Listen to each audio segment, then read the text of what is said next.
बात कुछ ऐसी है कि मैं खुद बड़ा परेशान था कि हर आदमी ये तवक्को और उम्मीद कर रहा था कि डॉलर थोड़ा नीचे आएगा और डॉलर चला गया ऊपर।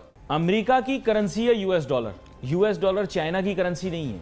यूएस डॉलर रशिया की करेंसी नहीं है। यूएस डॉलर किसकी करेंसी है? बेटा तुम बताओ, 5वीं जमात में जो तुम पढ़ते हो, प्रोग्राम देखते हो, तुम बताओ। हाँ, अमेरिका की करेंसी है। ऊपर से चाइनीज जो है उन्होंने पाकिस्तान में पैसे लगाने बंद कर दिए हैं। करो डिस्को डांस। समुद्र से गहरी और शहद से मीठी और हिमालय से ऊंची दोस्ती यानी चीन पाक दोस्ती जो है वो गई तेल लेने। यानी पूरी जो पाकिस्तानी अवाम है वो अब डिस्को डांस कर रही है पाकिस्तानी एंकर के अकॉर्डिंग। और पाकिस्तान को अब चाहिए पैसे, यानी कि डॉलर चाहिए, पैसे नहीं डॉलर चाहिए। और डॉलर के लिए आईएमएफ के पास जाना होगा। आईएमएफ पैसा तब देगा जब अमेरिका हाँ करेगा। यानी ओवरऑल अमेरिका के पास घुटने टेकने होंगे। और अगर अमेरिका के पास घुटने टेकेगा तो चीन जो इन्वेस्टमेंट कर रहा है सीपैक में वो इन्वेस्टमेंट रुक जाएगा और रुका हुआ है। यानी पाकिस्तान के पास सवाल कई सारे हैं लेकिन जवाब बिल्कुल भी नहीं है। तो आइए देखते हैं पाकिस्तानी मीडिया का रिएक्शन क्या है इसके ऊपर। लेकिन अगर आप चैनल पर नए हैं सब्सक्राइब करें, बेल आइकन प्रेस करें और अगर वीडियो पसंद आए तो लाइक शेयर करना ना भूलें। ख्याल रखिए, अगले वीडियो में जल्दी मुलाकात करेंगे। जय हिंद, जय भारत। बात कुछ ऐसी है कि मैं खुद बड़ा परेशान था कि हर आदमी ये तवक्को और उम्मीद कर रहा था कि डॉलर थोड़ा नीचे आएगा और डॉलर चला गया ऊपर। अब इसकी वजह पूछते हैं मुझसे। मेहमान का तारुफ कराने से पहले आप बता दूं, इसकी वजह ये है कि आपने अमेरिका से बिगाड़ ली। क्लियर कट बात बता रहा हूं आपको। अमेरिका की करेंसी है US dollar. US dollar China की करेंसी नहीं है। यूएस डॉलर रशिया की करेंसी नहीं है। यूएस डॉलर किसकी करेंसी है? बेटा तुम बताओ, 5वीं जमात में जो तुम पढ़ते हो, प्रोग्राम देखते हो, तुम बताओ। हाँ, अमेरिका की करेंसी है। बिल्कुल सही जवाब, बिल्कुल सही जवाब। ये अब आपको ये समझना है कि जब आप अमेरिका से बिगाड़ोगे तो वो आपकी क्या करेगा? तो ये करेगा जो हो रही है आपकी। सही है। अब आपने बिगाड़ लिया अमेरिका से, आप उस्ताद बन रहे हैं, बोल रहे हैं हम नहीं करेंगे, हम यूं नहीं करेंगे, हम फाते काबुल हैं, हम यूं कर लिया। अब नतीजा भुगतो।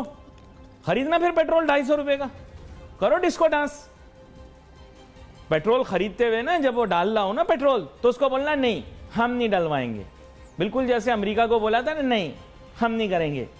तो भाईजान आपको करना पड़ेगा, आपको उनकी बात माननी पड़ेगी, नहीं तो वो बाजू मरोड़ के तोड़ देंगे आपका। समझे ना आप? तो बंदे के पुत्र बन जाओ, पंगा लेने की जरूरत है नहीं। अब एक डिस्को डांस कर रहे थे, हम जीत जाएंगे, वर्ल्ड कप जीत जाएंगे तो सारी दुनिया को हम शिकस्त दे देंगे, हार गए। ये डिस्को डांस चल रहा था ना। टोटल 2 मैच जीते आपने। इमरान खान साहब तो हमें कहते थे कि बस मुझे पावर में आने दो और 2 से तुम देखना 100 दिनों में मैं क्या कर दूंगा, और फिर साल 2 सालों में पाकिस्तान की तकदीर बदल के रख देंगे। लेकिन इमरान खान साहब के जो फाइनेंस मिनिस्टर हैं, जो फाइनेंस के एडवाइजर हैं उनके इस वक्त, शौकत तरीन साहब, वो कल कराची में एक बात कह रहे थे कि पाकिस्तान को 20 से 30 साल चाहिए तरक्की करने के लिए।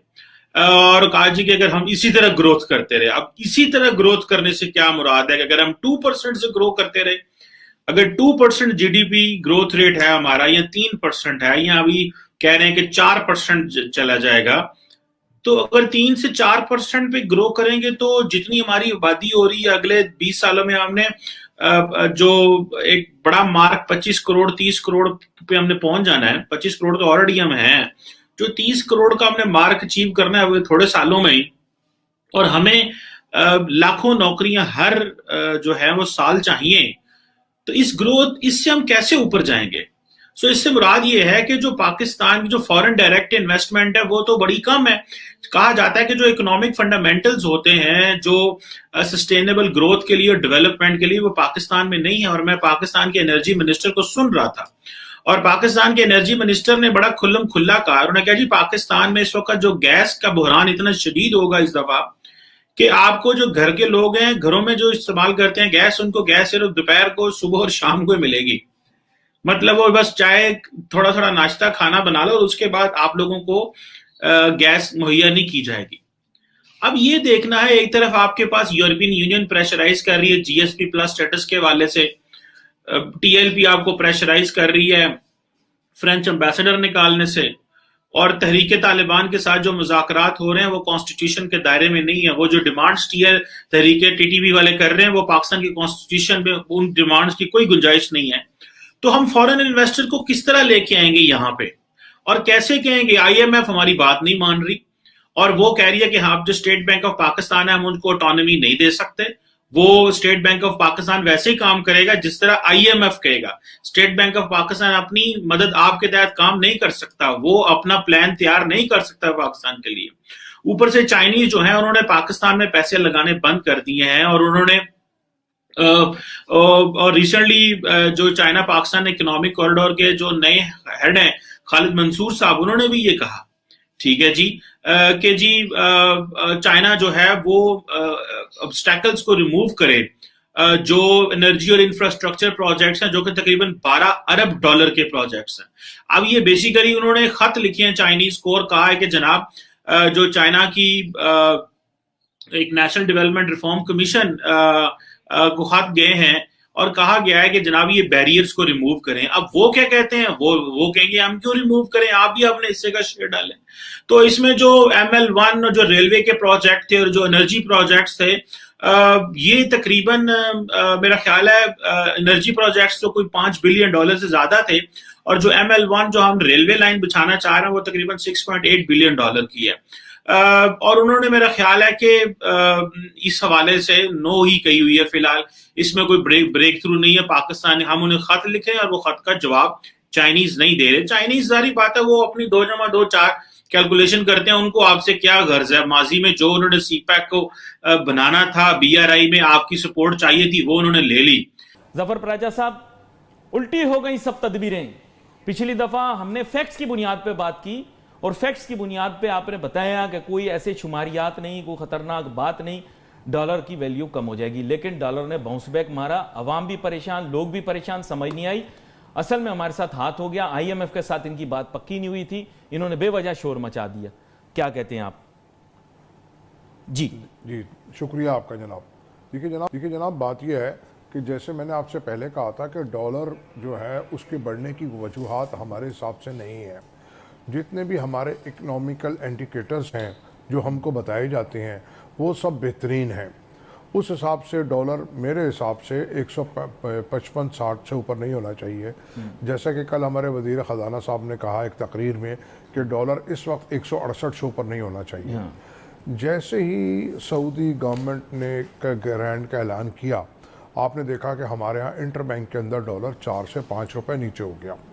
लेकिन उसी दिन हमारे वज़ीर ख़जाना साहब का बयान आ गया और वो किस कॉन्टेक्स्ट में था वो बेहतर समझते हैं कि उन्होंने कहा रुपए की वैल्यू गिरेगी और डॉलर बढ़ेगा और उसके साथ साथ पेट्रोल और दीगर चीज़ों के दाम भी बढ़ेंगे जी। तो फ़ौरन ही जो हमारे बैंक्स के अंदर जो स्पेकुलेटर्स हैं उन्होंने डॉलर को 5 से 6 रुपये बढ़ा दिया।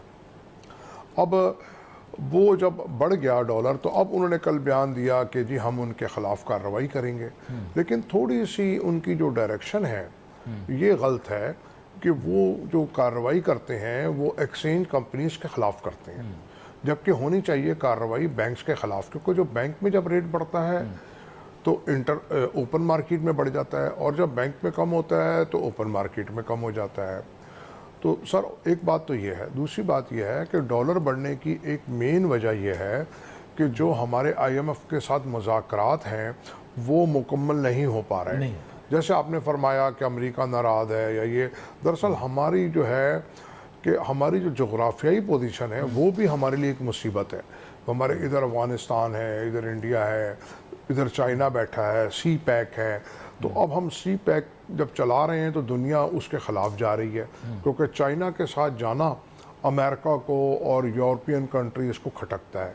तो हमारी जो खारजा पॉलिसी है, ये तो हमारी आदत बुरी है ना, कभी किसी के साथ चले जाते हैं, कभी किसी के साथ चली जाती है। मैं माजरत